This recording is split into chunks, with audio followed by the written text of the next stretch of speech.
Dr. Porges, welcome to the show. I am so grateful to have you here today. How are you doing today? I'm doing fine, and thank you, Jim, for inviting me. Of course, these are unusual days in which this becomes our moment of social interaction because we can look at someone. But, we're surviving, we're not ill, and we're safe, and we're, in a sense, grateful for for being here. So thank you. Yeah, absolutely.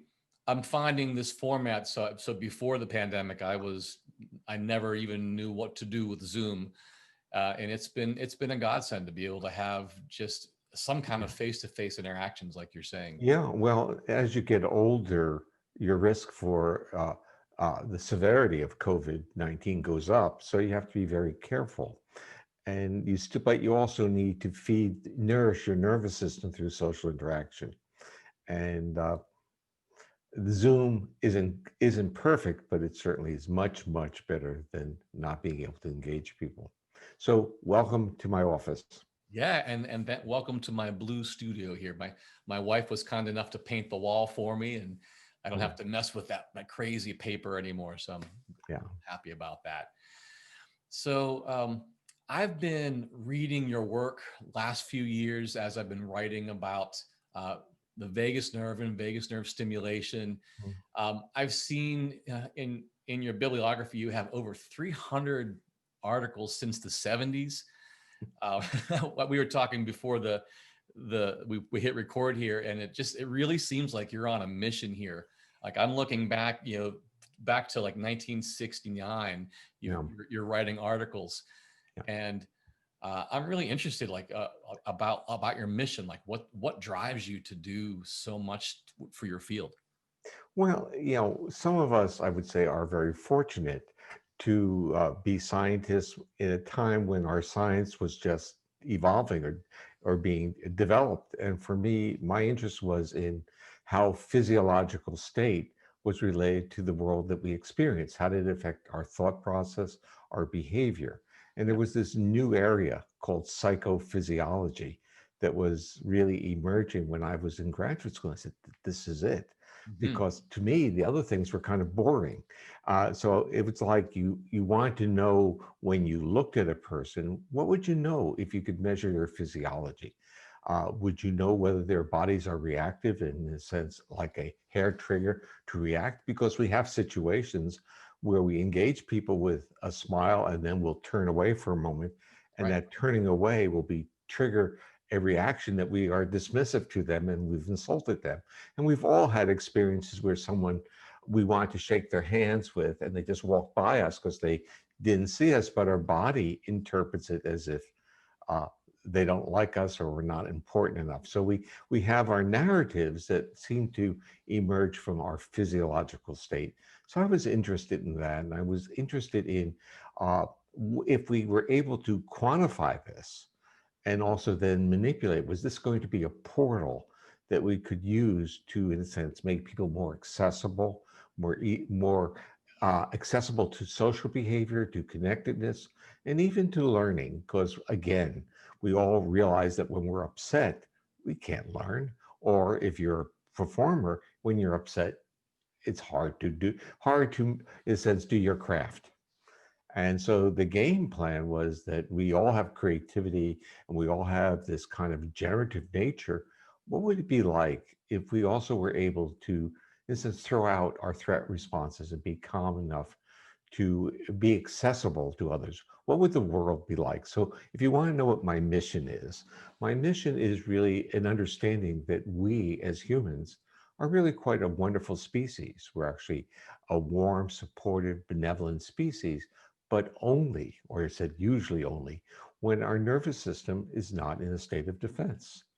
So when does it get in the state of defense? Well, when we're evaluated, because evaluation is a trigger of defense. And so our educational model is a defensive model.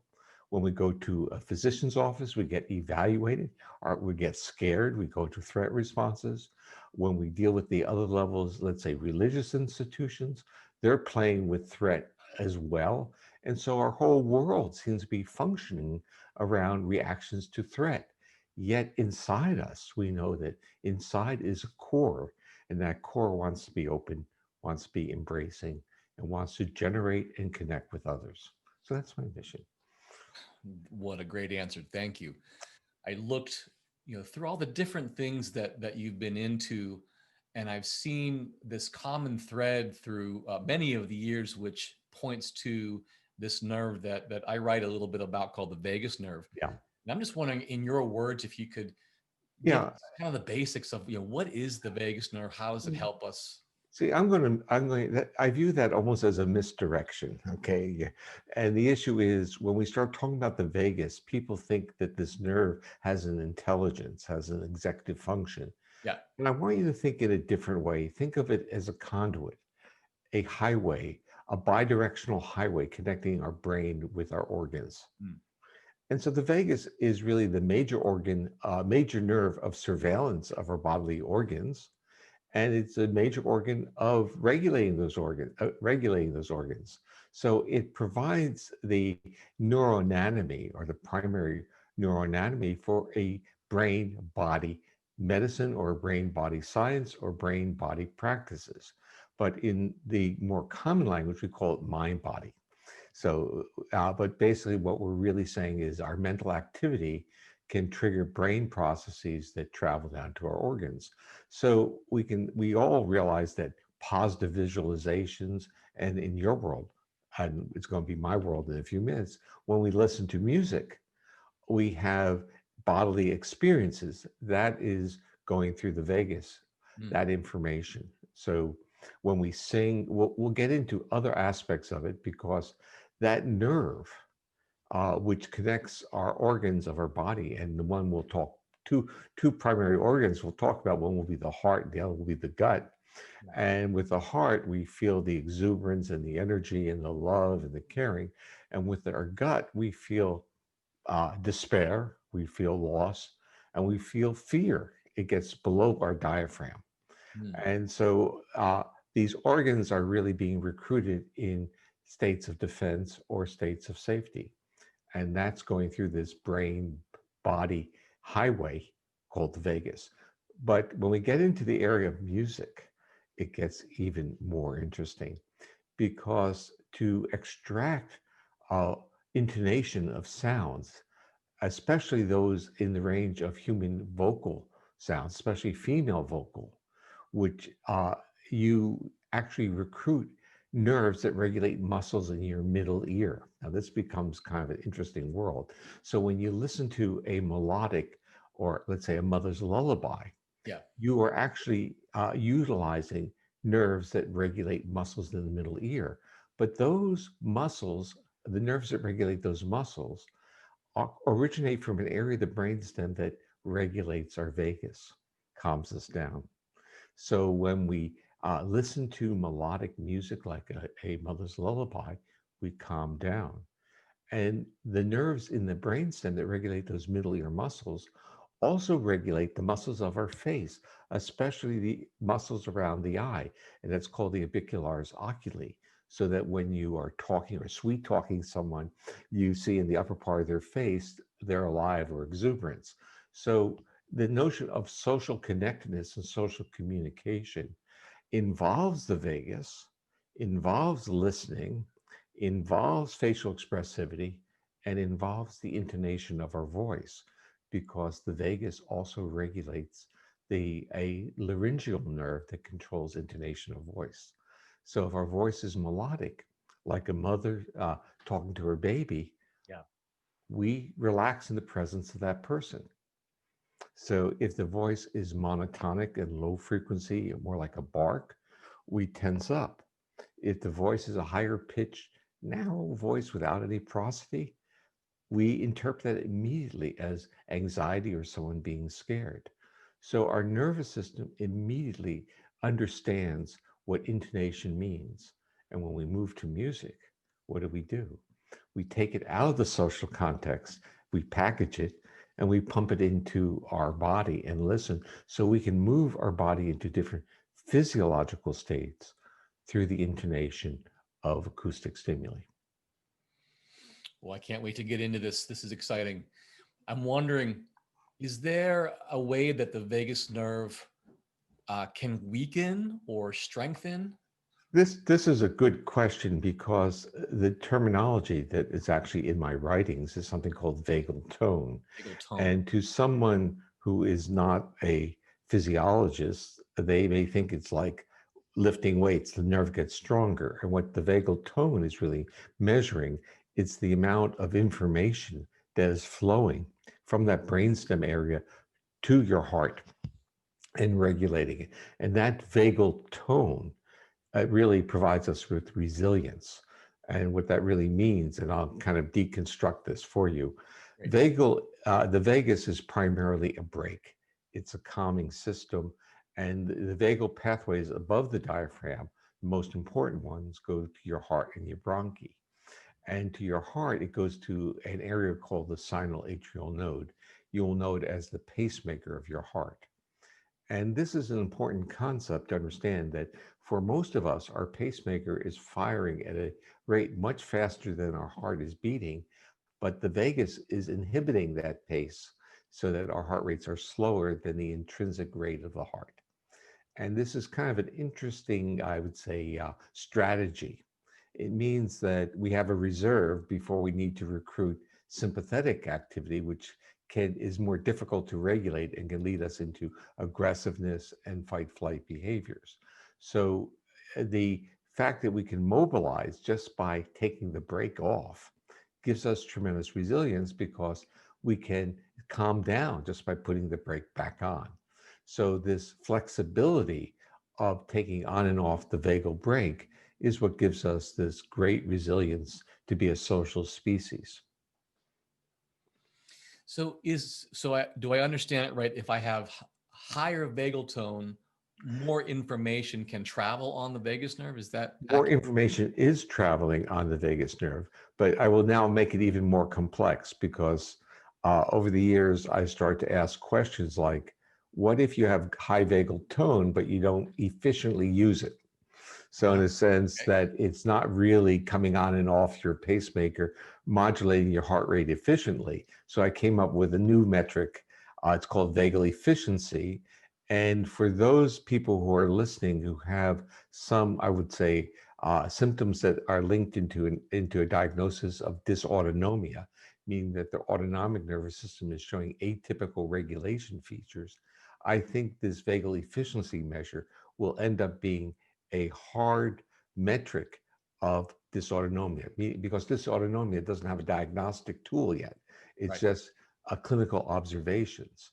And it's more like, I don't know what to call it, but I can see these features. I'm giving it a name. And in fact, in the medical community, these are called medically unexplained symptoms. And people listening may have some of these, which are uh, irritable bowel syndrome, fibromyalgia, often migraines, sleep disorders, in the sense the autonomic nervous system isn't working right, but they can't find any problems in the end organ. But what polyvagal theory, and that was the theory I developed, really argues is that long before you look at end organ damage, you should look at the neural regulation of those organs. And that's where the vagus comes in with its motor or efferent and its sensory or surveillance functions. So the vagal efficiency measure is really telling me how effectively can I regulate my autonomic state through that vagus nerve. If it's very efficient, well, I'm in control. If it's not efficient, so I have tone, but it doesn't seem to reliably calm me down, it's unpredictable, then the nervous system is still in a more chaotic way.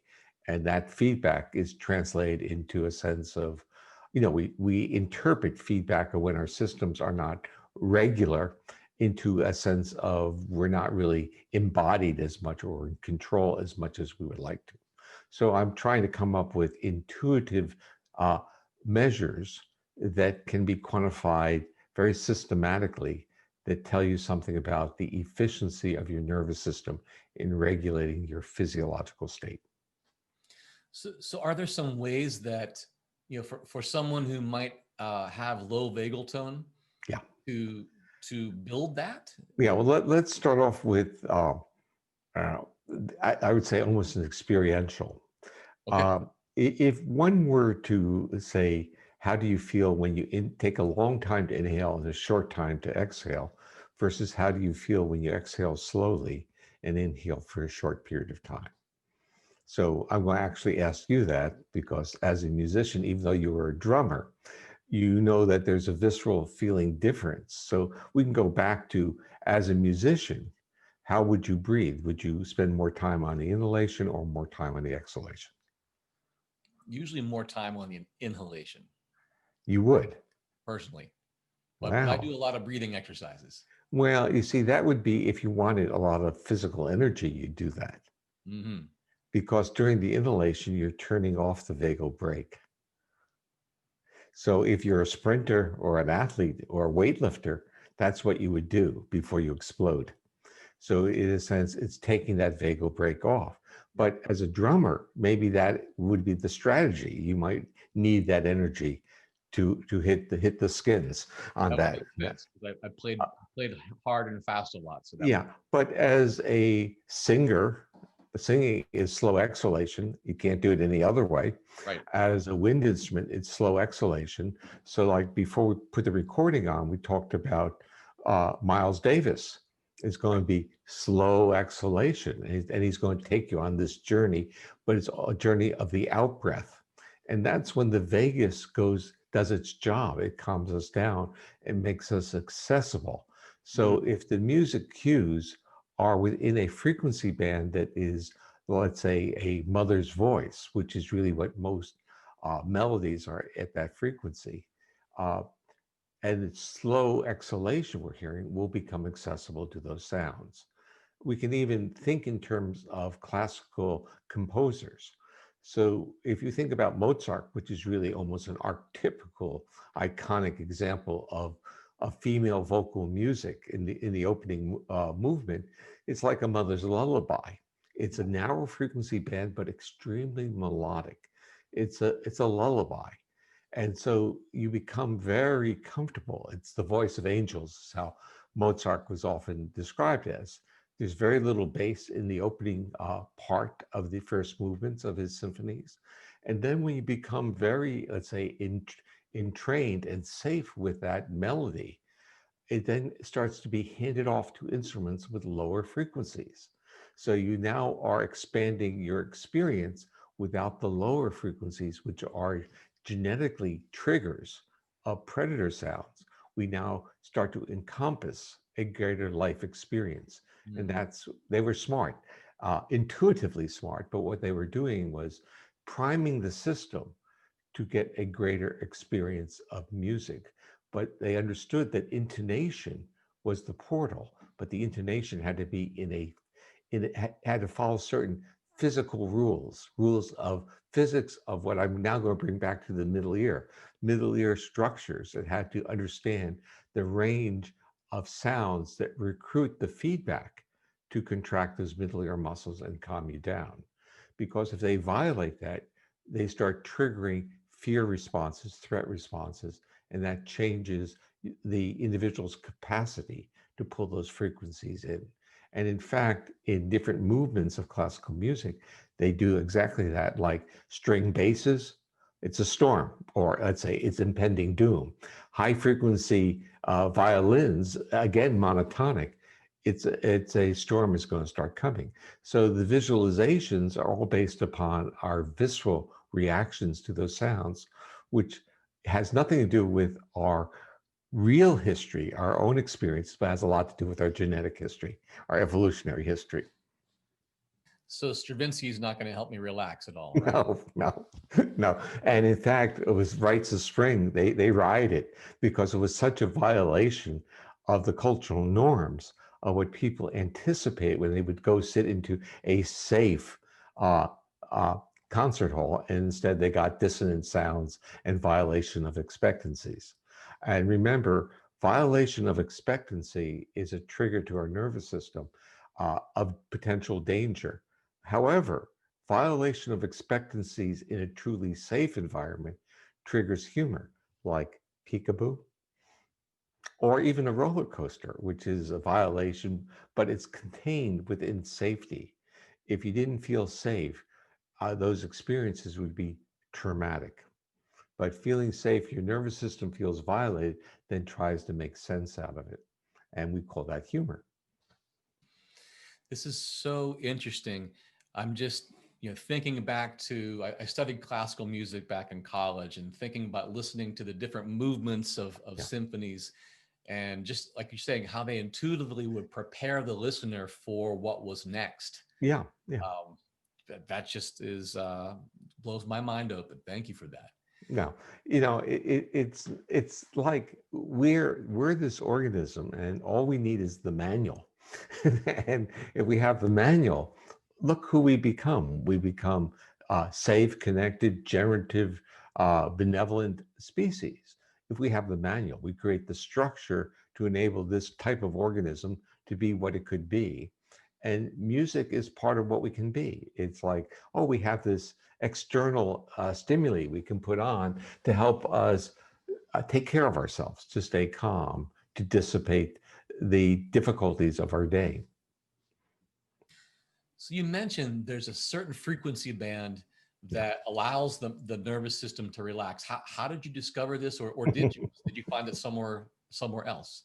Well, discovery is a mixture of theory, intuition, and serendipitous findings. All mammals have physical structures that define the middle ear. And without the middle ear, small bones in the middle ear being held rigid, that structure now takes in low frequency sounds. And that is advantageous if you're under threat, because low frequency sounds through the evolutionary history of mammals is a threat. So it needed cues to turn that off, and mammals who were social needed a frequency band to communicate to, the term is conspecifics. Those are the species that they were safe to come close to. So how do you convey uh, as a primitive mammal that you're safe for another mammal to come close to you? Well, if you were, in a sense, designing or evolving the system, you'd want the vocalizations to mirror the physiological state of the individual. And so if we're talking about vagal regulation of the heart as your calming system, then we have this parallel neural pathway, which is vagal regulation of vocal intonation. So we can tell in people's voices, are they safe to come close to or not? Or in small mammals, is that other mammal across the prairie safe to come close to or not? So in a sense, the vocalizations provided the negotiation of proximity in psychological space. If I approach you, am I going to be welcomed, and are you going to be accessible, or are you going to kill me? Right. And so that's where vocalizations came in, because they became part of this system that was now mirroring our underlying physiology. So now we know that we needed certain frequencies. The issue is, and we know that those certain frequencies are only extractable from the acoustic environment when there's neural tone to those middle ear structures. So it changes the transfer function of what is in the outside world, the sounds in the outside world, and what we on the inside world can functionally perceive. So I call that the frequency band of perceptual advantage, so that when the nerves are working, we can perceive those very accurately and very well. And what we find out is that with people who have, let's use this term, illness or trauma history, where their nervous system has retuned, they have difficulty hearing what people are saying in many environments. So they have what are called auditory hypersensitivities. They hear sounds as being loud, but they can't hear voice. So it's almost a paradox. Sounds are loud to me, but I can't hear your voice.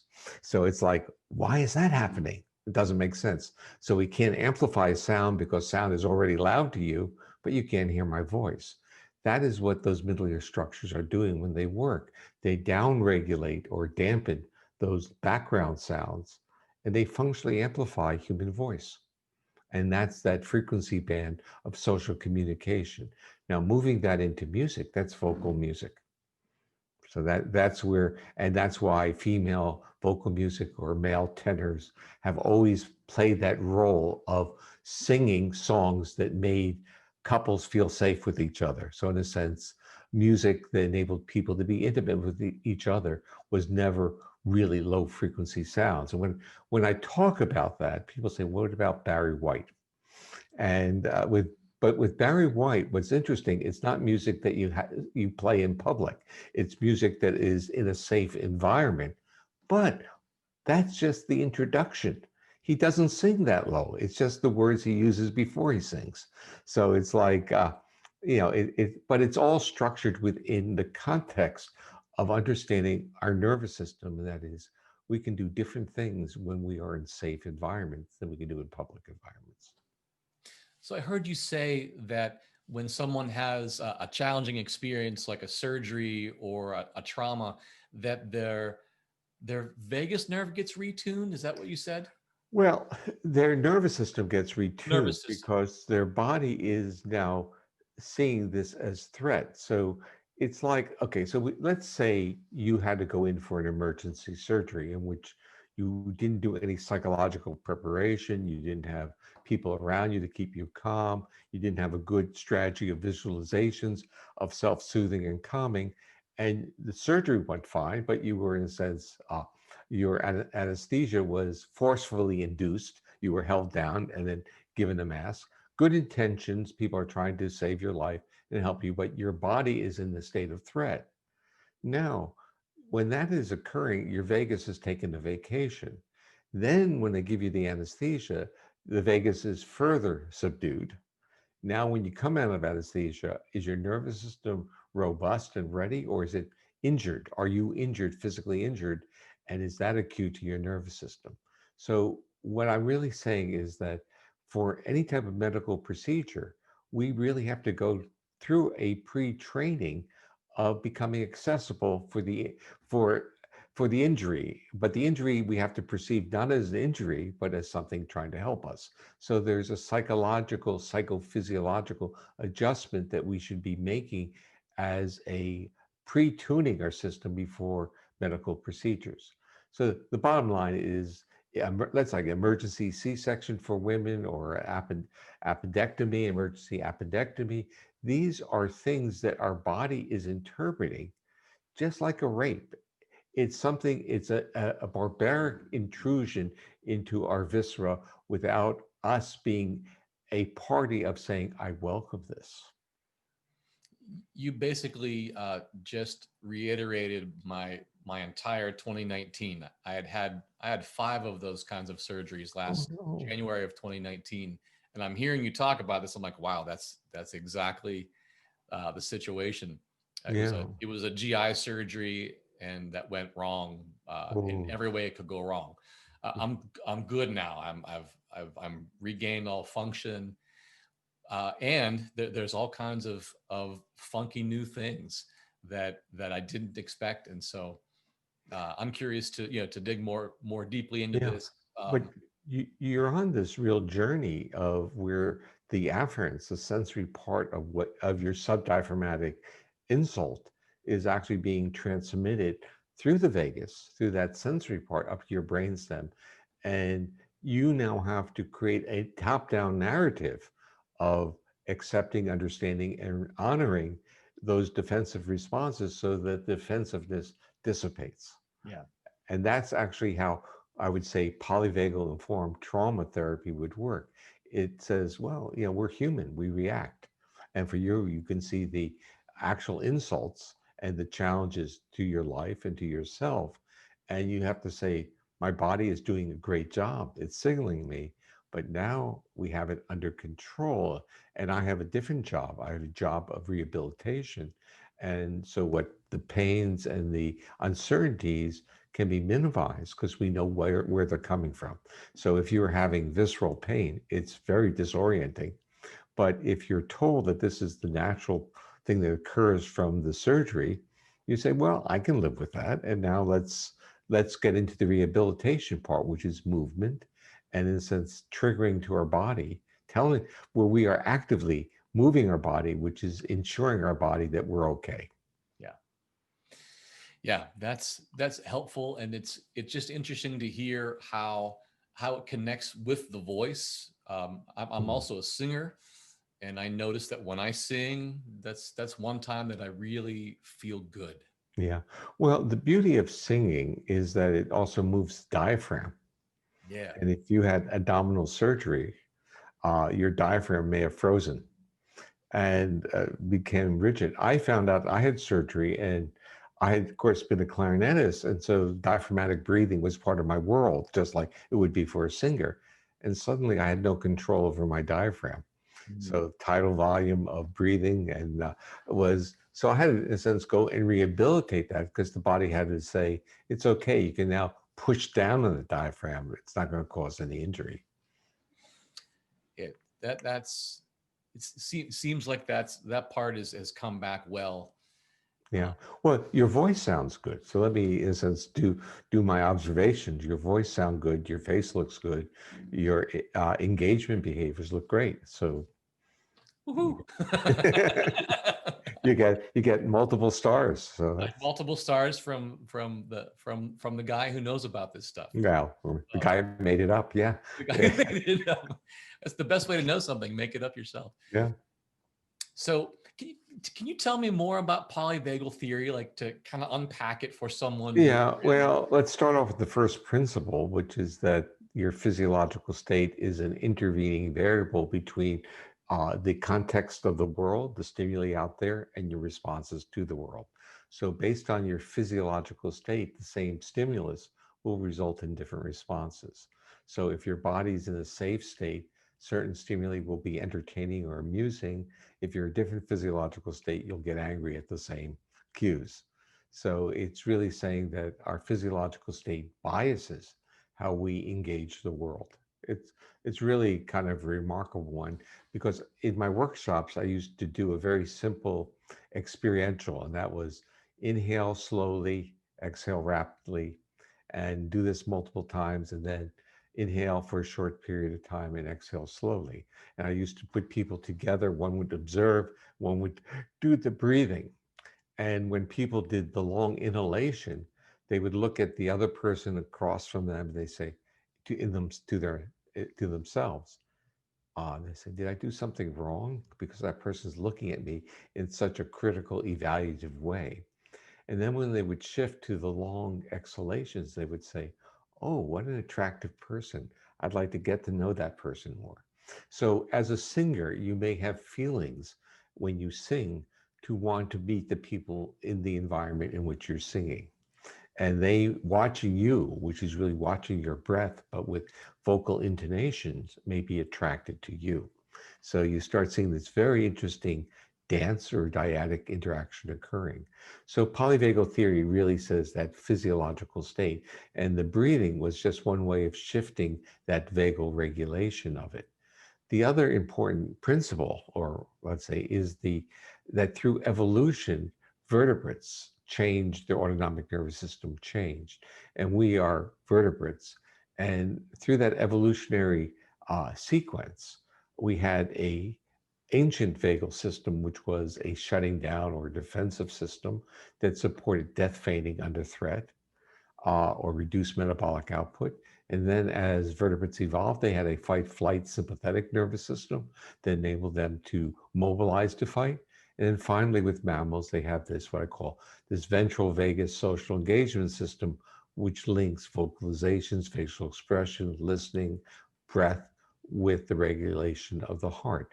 But with that hierarchy comes a control system model where the newer circuits are actually inhibitory of older circuits, which means if you have that mammalian ventral vagal circuit on, it inhibits your defenses.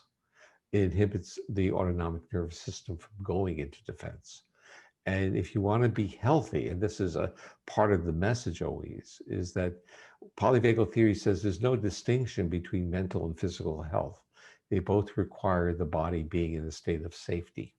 So if you're not in a state of safety, then the neural regulation of your visceral organs violate their homeostatic principles. So rather than supporting health growth and restoration, they actually start destroying themselves. And that's where you get end organ diseases. But in medicine, the neuroregulation of the organ is not really a major focus of their work or their education or their assessments. They're basically focusing on the end organ. So you get disease at the end organ level. You don't get the anticipatory dysregulation of the system as your first warning. So polyvagal theory talks about this hierarchical systems that where newer circuits inhibit older ones, that you should keep your autonomic nervous system out of states of defense. And by articulating that, it provides portals of literally treatment. It says that we can get people out of these defense states, which are not merely defense for a behavioral defense, they're actually defense on the level of the organ. Uh, and that we can, in instance, calm these organs down, reduce pain, and improve social behavior by cues of safety to others. Kind of like going right to the root of the problem rather than dealing with it after it's already more of a problem. Yeah. And the interesting part is there's a root of the problem in the regulation of the organs, but the root of the problem seems to be quite universal, and that is bombarding our nervous system with cues of threat. So a nervous system under chronic threat is not the same as a nervous system being supported in a sea of safety. Uh, and part of, I mean, even the narrative of our Western culture is that if everything is so easy and supportive, we will not be motivated to do anything. And polyvagal theory it says something a little bit different. It says if you're safe, wow, step back and see the creativity coming out because it will come out. And it will we will solve problems, and we will be healthier, and we'll be more interested in each other, and the life will be better because our our actual genetic features are that we are a connected species, which means that aspects of compassion and caring are built into us, and they're only challenged when we are under threat. When we're under threat, the benevolence becomes less important because we are now have to self-protect. Right. And so if we can get ourselves into safer feelings of safety, we become much more of a benevolent species. Do you think that the year that we've had is retuning our nervous systems? I'm going to step back momentarily on that and give you what I call an optimistic story. And the answer is Great. yeah, it's retuning it, but we have great resilience. And we all want to take a deep breath, and we all want to come out and hug and be supported. I think it's double edged. I think the year, both with the pandemic and the politics and the social unrest and the social injustice issues, are really important because they tell us what is important. They tell us having a voice is important. It tells us that being cared for and being respected is important. It tells us that being safe, and above all, having the opportunity to engage others with whom you feel safe is critical. So the pandemic, especially to people of my generation who have to be very careful because of the risk factors, we realize that there's only one thing of value in life, and that's our relationships. So, and I think what we're learning is that success has nothing to do with wealth and accumulation. Success has everything to do with how well we are embedded or connected with others. So that's a double edge. You see, I think it's, in a sense, it's getting rid of the fallacy that there is success through accumulation and accumulation of wealth, or what I used to say, or grants or publications. That's not success. You may need them, you may be able to leverage them, you may use them, but that is not the defining features of feeling that you're successful. Yeah, the discomfort is it's uncomfortable, and yet I know it's personally pushed me to reduce things that are not important and eliminate, Yeah. and to learn new things. Even this podcast is a result of needing to find ways to still do my work, Yeah. but to do it in a completely different way. Yeah, for me, I'm really quite startled by the amount of, uh, let's say, the number of hours I spend uh, on the internet doing interviews or doing things like this. Yeah. When prior to the pandemic, I'd be on an airplane once or twice a month going to someplace, but that airplane experience was extremely fulfilling in many ways because you went into people's homes, into their lives, into their culture, and you became part of their family and part of their culture. And when you were doing that, that's all you were doing. When I do this, as soon as I get off of this, I'm going to have to do something else. So I think part of what we were doing before the pandemic was there were clear demarcations between play, work, travel. I mean, things were clearer. And it's like something that I thought I learned when I was a graduate student, that was to work hard, but also to play hard. So in a sense, to make those definitions or defining differences between work and play, and not to always work while watching TV, but not to work while watching TV. Work, then watch TV. Work, then do something else. But it was through a discipline of intensity, both in play and work, that I really start to become who I am today. And I think we're kind of like, it's very hard in this almost Groundhog's Day metaphor of life to Yeah. even keep track of what day it is. So we're as a society, I think we are burnt out or tired of it, but we also know what our bodies need, and we know that this is a time limited, dysfunctional period of time, and we have to get prepared, and we have to develop a narrative of what we are going to do when we no longer have to stay indoors. And to keep it front and center just as much as the immediate threats. So I was on I was talking to my nephew who has a child who's on spectrum, autistic spectrum, and one of the features is anxiety. And Yeah. I said to him, start talking about find out what he would really like to do. He's a young teenager now. Find out if there's something he wants to do and talk about that. This is what we're going to do when this is over. Is it an amusement park? Is it going to this place? It's something to put out there in the future to go towards. So through all this and through all the years that you've been studying and writing and researching, really pushing a field forward into the world, what of those things, specifically with your vagal tone and your vagus nerve, if anything, do you do for yourself as a practice to keep that part of you strong? Because you seem very powerful, healthy, resilient, just as I'm looking at you here. So I'm Yeah. wondering about this. Well, this has been interesting. Of course, when I would use the term a full-time academic, living within the constraints of a university, I wouldn't exercise. Basically, it was like, oh, there's something get pushed off the table, and it was exercise. But I exercise a lot now, because that's how I start my mornings, and it's quite an intense exercise. And what I would do, and I actually went into training. I had surgery a few years ago, and I went to turn into training for the surgery, and I went into training to be welcoming to the surgery. So what I was talking about a few minutes ago was really what I did for myself.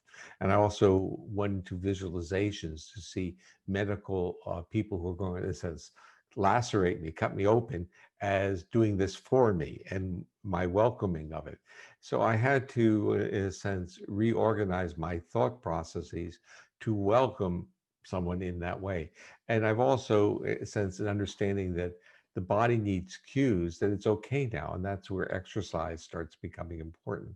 So physical exercise. Now, the other part is, I don't do yoga and I don't do traditional meditation. I do some body scanning at night, which has been my kind of tradition of what I've been always done, and that is to travel through my body, to feel my body, in a sense, to, exercise a sense of embodiment and not numbness. Um, I am working on developing devices that will measure the impact of those procedures on neural regulation. And this is where this concept of vagal efficiency becomes important, and also the notion of extracting neural neural indices from those physiological measures in more of a monitoring or biofeedback, learning from my own behavior. Uh, but I mean, I don't, okay, so we get into the evaluative. I do wish that, wish is not a good word.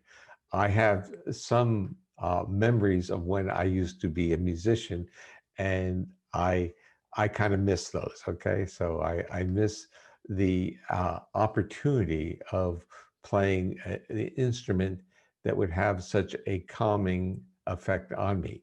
But we are human beings, and when we are an accomplished musician and try to go back to play that instrument, it can be far from reassuring, let me put it that way. So I'll give you the full story on this one. I was an accomplished clarinetist. I was trained by the former solo clarinetist of under Toscanini with the NBC Symphony. Oh, wow. Um, my his other students were good students.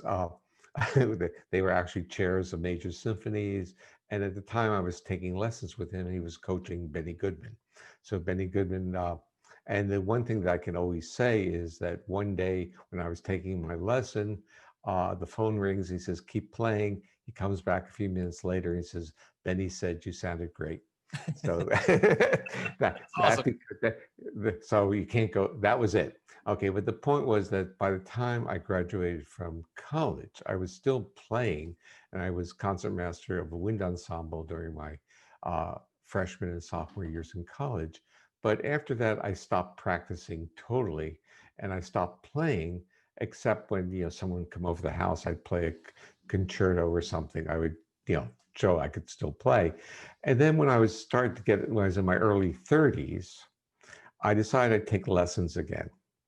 I was now an associate professor, and I, went over to the music school. I got myself a teacher, and I found out what I would say the hard, true experience is that I couldn't practice anymore. It was not in me in the same way. So I didn't practice enough for my lessons, and I was angry and disappointed in myself. And I stopped taking lessons after a month or two. So, and I kind of put it away. So it was like, this is who I am, I guess. And I started to feel bad that I didn't have the skill set I had before, which was if you physically, if you master the physical demands of an instrument, the instrument becomes part of you. And True. if that is lost, the instrument is no longer you. And so the instrument was no longer me. And it was kind of I would say it's like a divorce or something, yeah, or a despair. Yeah. And I kind of went through that, and I still have the clarinet. I move it from house to house when we move, but I haven't played it. I haven't played it. I will tell you the last. I know I haven't played it since the year 2000. So we Mm. know it's at least 20 years. Uh, and I probably won't. But for me, the notion of communication shifted from playing the clarinet to what we're doing. So I view this as part of, I would say, a performance need of expression is through socially connecting. Yeah. Have you ever considered trying a different instrument just for fun? Well, it all has to do with oneself, how one views oneself. And I have thought about it, but it never expressed itself in terms of the fluidity of the sound coming through me. Yeah. So it becomes part of my heritage, my lineage, my history uh, that led me to where I am now. And my concept of being musical is more of an understanding of appreciation and how it even led me into aspects of my science. Mm. Love that. This is so helpful. I'm really appreciating this. I'm wondering, for people who want to get to know you better, I know you've got some great professional training programs. You have a lot of products for people with autism.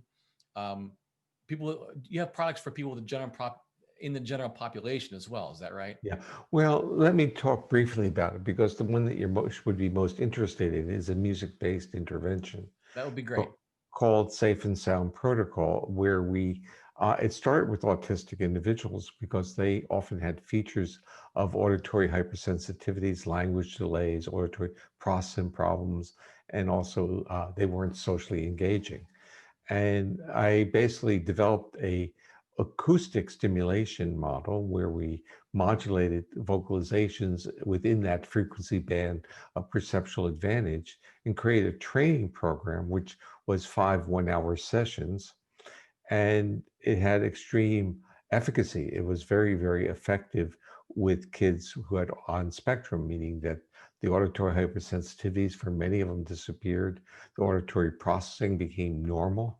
I mean, a variety of things. And, so after doing this in my lab for about 20 years, um, a company called Integrated Listening Systems got interested in this, and they basically licensed the technology, and the technology received a patent, so it's a patented technology, and started to distribute it. And the interesting part is once it was being distributed, then you have creative providers or therapists who start trying it with different populations. And, so they were trying it with anxiety disorders, eating disorders, all these various things. But what they started to find out is that it was an accelerator for other types of therapy. So, in a sense, it was functionally a state shifter and made their clients more accessible to other forms of therapy. But when it got moved into the trauma world, which is where I have actually been talking for the past 20 years or so, and Yeah. where polyvagal theory starts having a lot of traction in explaining the survivors' experiences, the cues of safety that were embedded in the Safe and Sound protocol were functionally triggers of destabilization in many people with trauma. And what that really was is that what really happened is that if you have a trauma experience, it's often related to a violation of trust or where one was injured by someone who they had trusted.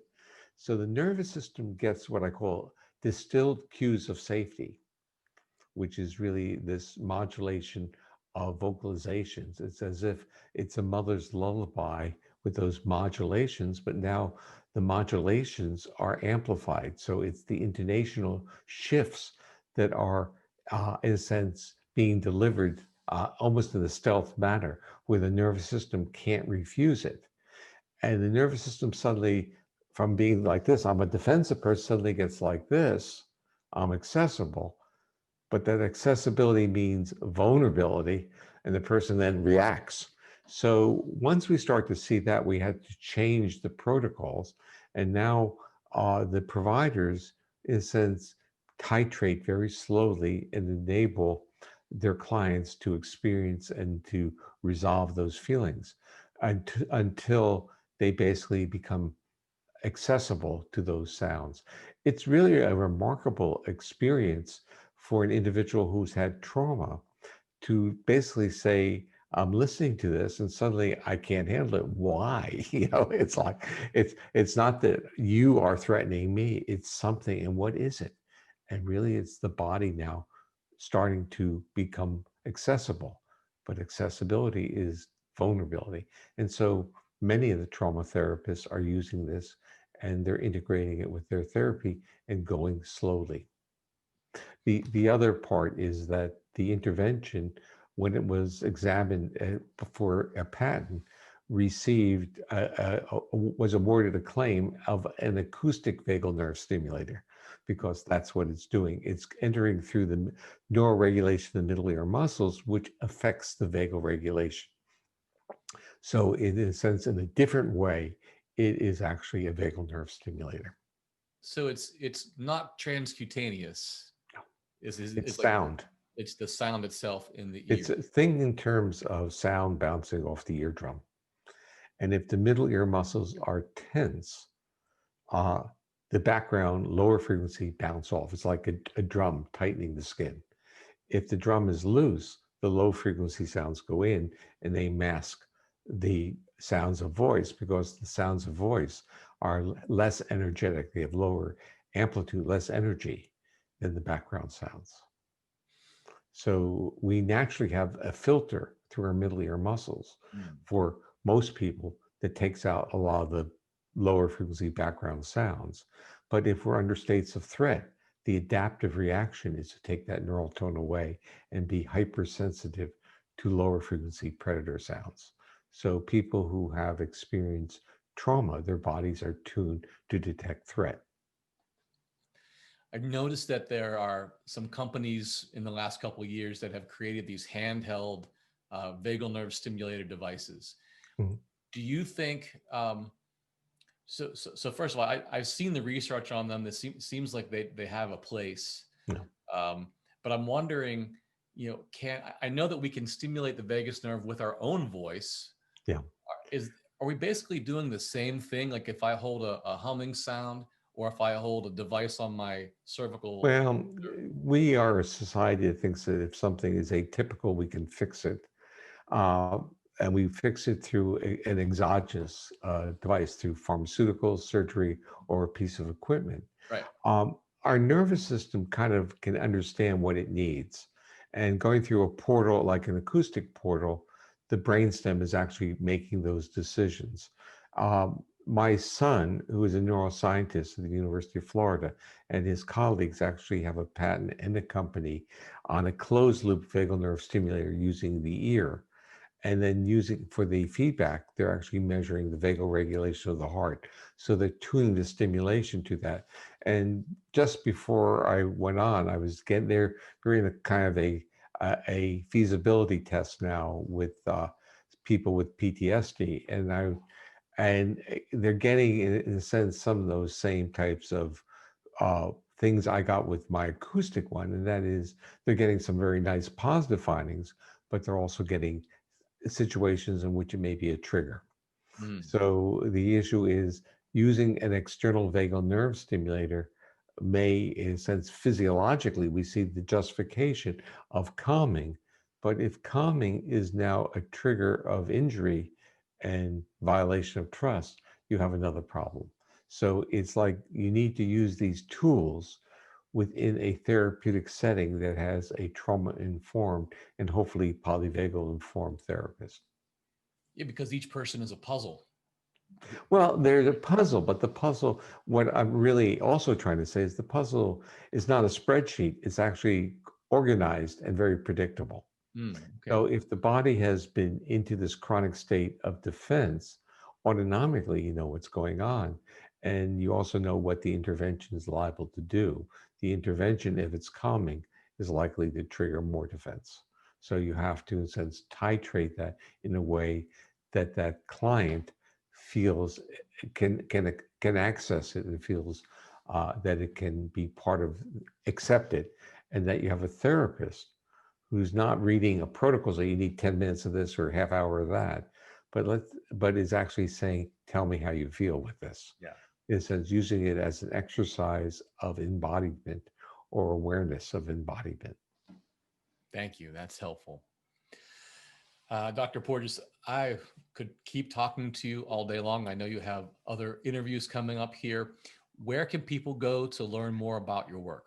Okay, so you go to stephenporges.com. It's Stephen Porges as one word with the STEPHENPORGES.com. And there's a landing page link for the Safe and Sound Protocol. There's a bibliography. There are some articles that are online.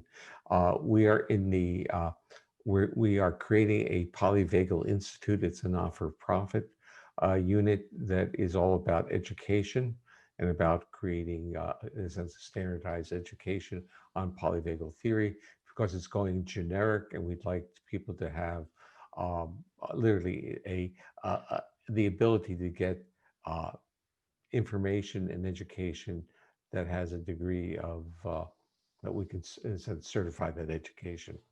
That is so exciting. I'm so glad to hear that part. Congratulations for that. That's a big deal. Yeah. So I will be including all of this information, including your bio and all these links in our show notes. And that's going to be at donovanhealth.com/podcast. This will also be on Facebook and YouTube. And so you'll see all those things there as well. And as always out there, if you love what you hear, share this with people. Tell them about Dr. Porges' work, share those links with them. That's how we get information into people's hands who need it the most. So I want to give you the last word, Dr. Porges. Anything left to say? Well, the last word is that I want people to leave this session with optimism that the world is not a horrible place. It's really a wonderful place. We're a wonderful species. We just need to be very aware or mindful that we react to threats. And when we're not, and removal of threat is not sufficient for our nervous system. We need cues of safety, which come from our interactions with other people. And music is helpful for conveying cues of safety. Thank you so much. Hang on the line here while I close this up. Everybody out there, thank you again for tuning in. I will see you next time, and take care of each other. Thank you, Jim. Hey there, it's Jim Donovan. It's very nice to see you, and Happy New Year. I have some very exciting news to tell you about. This year, I'm trying something completely different. What I want to do is give you access to my entire sound healing catalog. So all of the courses, including a brand new course, I haven't even released it yet. It's called Sound Heart. It includes all of my guided audio tools, including Sound Solution and Sleep Now.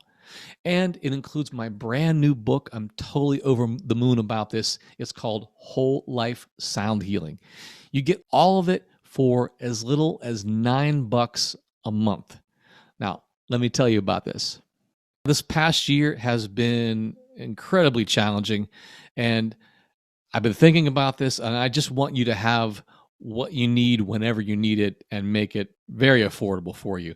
So for less than $9 a month, you'll get every sound healing video course and tutorial I've ever made. You'll get every audio sound healing experience.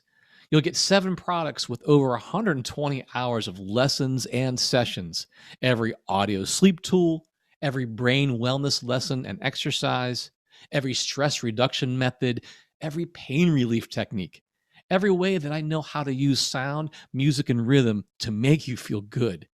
You'll also get every book, every special research report, and you'll get the brand new Sound Heart course, which are 12 new guided audio and video lessons for optimal heart health.